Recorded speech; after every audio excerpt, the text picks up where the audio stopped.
এ কারণেই তিনি সচিন টেন্ডুলকার, তিনি অতুলনীয়। এ কারণেই তিনি ক্রিকেট প্রেমীদের নয়নমণি। তার হস্তক্ষেপেই শেষ পর্যন্ত ভারত ইংল্যান্ড টেস্ট সিরিজ ট্রফির নামকরণ নিয়ে যাবতীয় বিতর্কের মধুর সমাধান হয়ে গেল।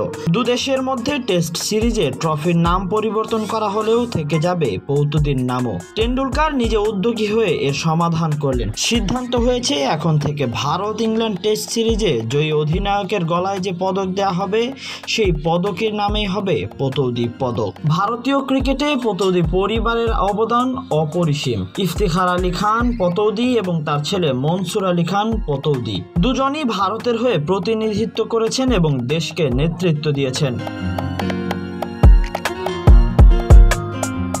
এতদিন পর্যন্ত ভারত ইংল্যান্ড সিরিজে ট্রফির নাম ছিল পতৌদি ডি মেলো ট্রফি। ইংল্যান্ড ক্রিকেট বোর্ড এবার সিদ্ধান্ত নিয়েছে ট্রফির নাম পরিবর্তন করে সমসাময়িক ক্রিকেটারের নামে রাখা হবে।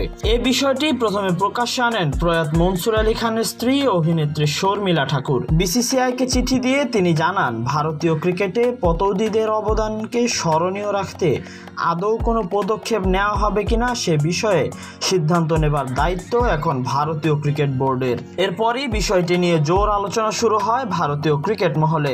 ভারতীয় ক্রিকেটের সঙ্গে পতৌদি পরিবারের নাম অঙ্গাঙ্গিভাবে জড়িত, তাদের অবদান অনস্বীকার্য। বিষয়টির গুরুত্ব অনুধাবন করে শেষ পর্যন্ত এগিয়ে আসেন সচিন টেন্ডুলকার নিজেই। বিসিসিআইকে অনুরোধ করেন এই সিরিজ থেকে পতৌদির নাম যাতে কোনোভাবে মুছে না যায় সেটা নিশ্চিত করা হোক। শেষ পর্যন্ত সচিনের ইচ্ছাকে সম্মান জানাতে ট্রফি বিতর্কে জবনিকা টানতে এগিয়ে এলো দুদেশের cricket board. Tahsin Ahmed, BD archive.